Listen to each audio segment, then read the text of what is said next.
So the world number 2 is gone, and the world number 44 marches on. Jack Jones, congratulations. You've just pulled off one of the biggest surprises in quarter-final history. How did you get it done today? Yeah, I know. I don't know how I got it done. Like Judd said, he struggled pretty much for the whole match, or after the first mini session, I thought he struggled. I kind of took advantage. You did indeed. And actually, we were talking about this because you started the match like a train with a century. What were you thinking at that point? A man who's made, what, 76, 78 of them so far this term? No, I felt quite calm. It's what you expect with Judd, isn't it? He just started the game like typical Judd, and then it kind of like motivated me. I made a good clearance to go 1-all, and then good 2 frames to go 3-1 up. And after that, I thought he just wasn't the same at all. Yeah, It was interesting because there was parts, I didn't see all of the match, but I saw parts of it. Some of the safety was immense. So all of a sudden, if a player's not getting, say, you under pressure, then you're playing great safety.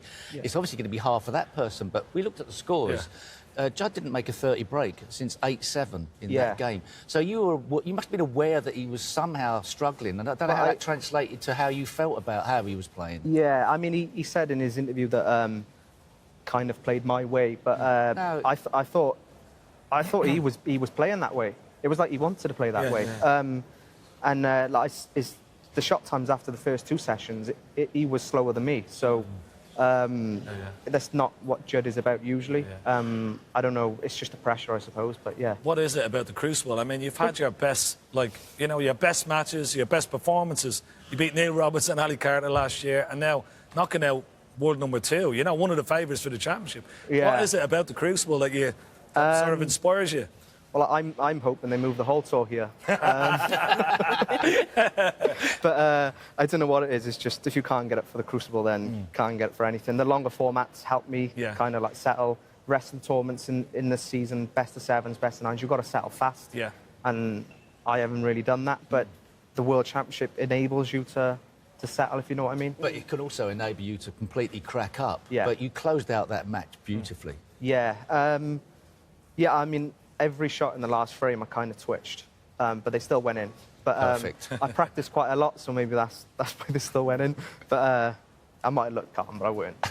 Jack, when you think about this journey, it took you 8 tries just to get to the Crucible. You made your debut here last year. You've been on the tour since you were 16, on and off it 4 times. Wow, you've got some resilience. Can you therefore sort of contextualise what this achievement means in the context of your career and how you've struggled to get there?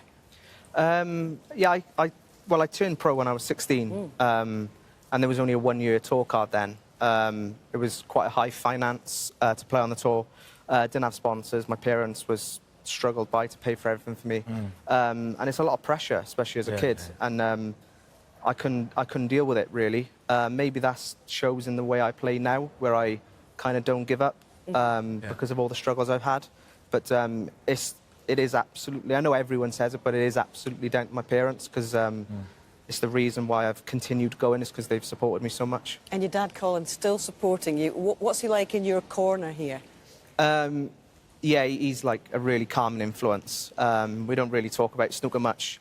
We talk about politics quite a lot, which is probably not a good thing, actually. I think that would get the blood boiling, wouldn't it? Yeah, I know, it's probably not good. But if I lose, he don't get too disappointed. If I win, he don't get too excited. So he's just ideal to have around me. It's so important to have somebody of a calming influence, particularly when you go into the dressing room, just to bring you down a little bit. Yeah, definitely, yeah. Yeah, you need someone like that, don't you, really? And he does help a lot. In a world of people now leaning on coaches, you haven't currently got a coach? You've not sort of gone down that road so much? Yeah, no, I don't think it suits me, really. I think too much as it is probably when I play. So if I start messing around and stuff, I'll end up all over the place. How exciting is it going to be, though, playing on the one table setup? I mean, this must be tomorrow, must be like a dream come true for you, to walk down those stairs, one table, just to focus completely on you. Yeah, definitely. Yeah, I don't know what to expect, but I haven't really sunk in yet, but it'll feel good, I imagine. You'll love it. I tell you what, you seem remarkably fresh, actually, Jack, after going through the mill out there and getting over the line. You always seem very calm. So we're really going to put this to the test, gentlemen.